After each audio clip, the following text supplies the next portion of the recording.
Alright. Sorry about that.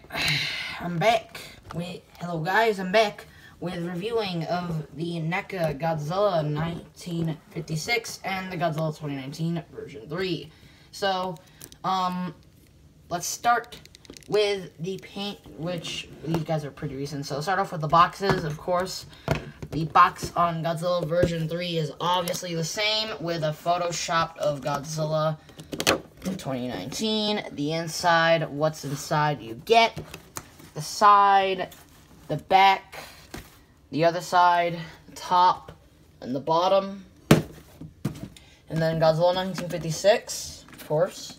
You're gonna get a nice backdrop, but it's used for awesome and then some.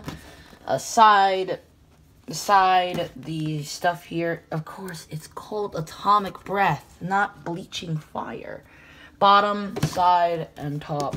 So, we'll start off with the figures. Start off with Godzilla 2019. The painting and the sculpting on Godzilla 2019 is really good. Again, being Godzilla 2019, the aforementioned terrible release, the version 1. Version 2 being a decent release. But this guy, oh my god. Oh my gosh. He is so much better than even Godzilla 2019 version 1 and version 2. So as you see, he has no pupils. Sorta. And I think he had, like, regular pupils. Not that much pupils. As you see, the teeth are a little bit messy, but not too messy to make me want to shave it off. The tongue, however, on the other hand, is very weird. What is wrong with that mouth, though? The texturing is good, as you see. Of course, being translucent plastic, it's going to be very translucent. Orange on the top, as you see, bright orange. Some blacks integrated within the sculpt that makes it look nice. So, yeah, nice lining to show the veins of Godzilla about a fire's breath. You could see some black there, and some black at the other side. And, it looks not that bad. It looks pretty good. Not bad at all. Has some nice vein decals and some nice things there. Nice stuff. And then we also have some red toenails. The back, on the other hand, is kind of messy, as you see, but not too messy, unlike the Neca Shin Godzilla. As you see, it's a little bit messy on this part, as it's very messy, but not here. The back the tail looks really good, and really posable, as you see, so it's not that bad. This is a really good figure. It's not bad. And I recommend getting him, but if you live in Canada, it's very easy, but in USA, it's very hard, I think, because now he's like a Target exclusive, so he's going to be very hard to find. Next is Godzilla 1956, and I'll put Louise perfect. Godzilla 1956 has a great amount of painting and sculpting. I actually like this a lot more compared to the Neca Godzilla 1954. 1956 here, even though he has a small paint drop on his eye, and then the eyes are, at least the eyes are not derpy.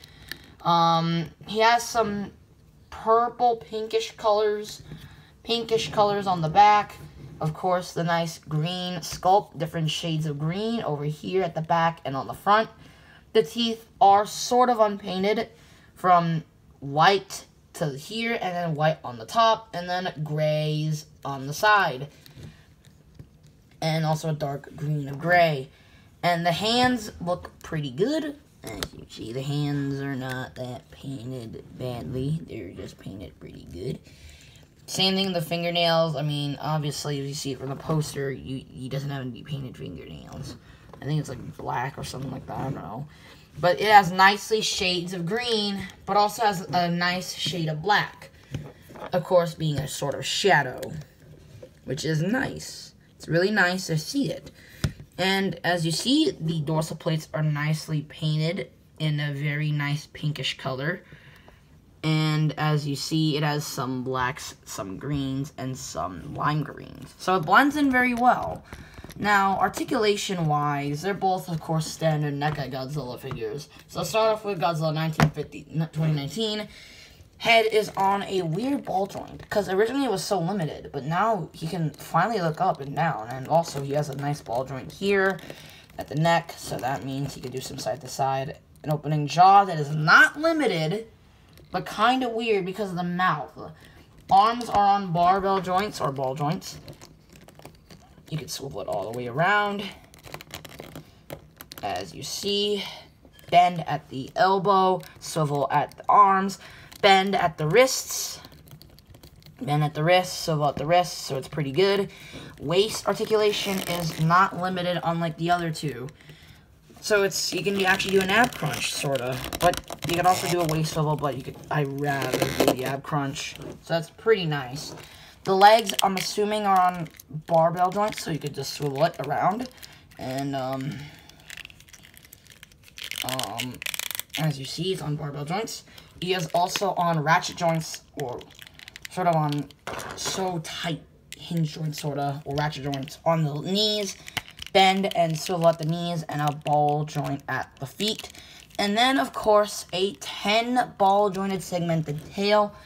Yes, I counted it once I had 2019 version 1. So as you see, the tail is on many segmented ball joints. So on 10 segmented ball joints, so that's pretty good. So pretty nice. And since it's on plastic, you could either just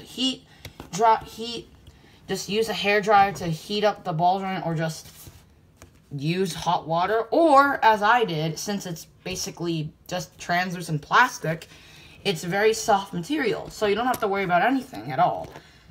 Now, Godzilla 1956 here, of course, has a ball joint at the head, so he can look up and down. He also has a neck as a ball joint, and then arms at a ball joint, as you see, and it looks pretty good.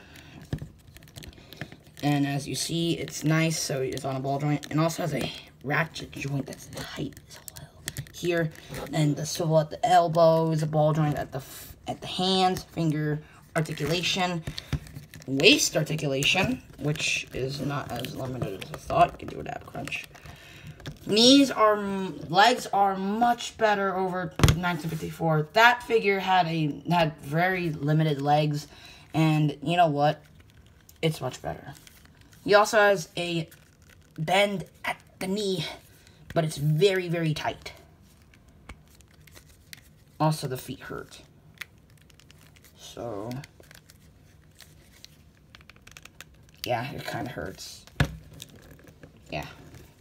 Also has a ball joint at the feet. And we'll go back, and it's pretty good. And ball jointed segment a 4 or 6. 1, 2, 3, 4. Ball jointed segmented tail with a bendy wire at the back, which is not good. So, and also, posability on both of these figures are really good. Have some gripes, but then again, they're NECA figures. Now, overall accessories. Well, this guy doesn't come with anything, of course. He was only used within a few minutes in the film, but I love it. And then Godzilla 1956 comes with a breath effect. Of course, Godzilla 1954 has a hinge for the jaw. Sorry about that. You can just push it in there, and of course, it looks like Godzilla 1962's beam. So, I think you could switch it with the 1962 beam. So, let's start off with the size comparison, because I have to eat. So, they're roughly around 6 inches, roughly. So, as you see, here's my good old-fashioned ruler. They're roughly around 6 inches, so we don't need to worry. So, overall, I actually recommend getting these guys if you really want these guys. There's a lot in, like, Phoenix Comics or anywhere in general in Canada, but in USA, you have to go through Target, and it's a very stressful time going in there, because I went there for vacation, and there was nothing there, sadly. Godzilla 1956, I was originally skeptical of. I didn't want to buy it, because it looks so weird, but actually, it's not bad. It has a nice, he is much better over 54, because I said 54 might have been a bootleg, so overall, I actually recommend getting both of these guys if you can find them before Neca's license ends, because I hope they're not going to make any Neca Godzillas anymore. Rest in peace, Neca. So I'll see you guys later with the next review on Godzilla 1995 Birth version. So I'll see you guys later. Like and subscribe, hit the bell, and I'll see you guys later again with 1995 Birth version of Goji. See ya.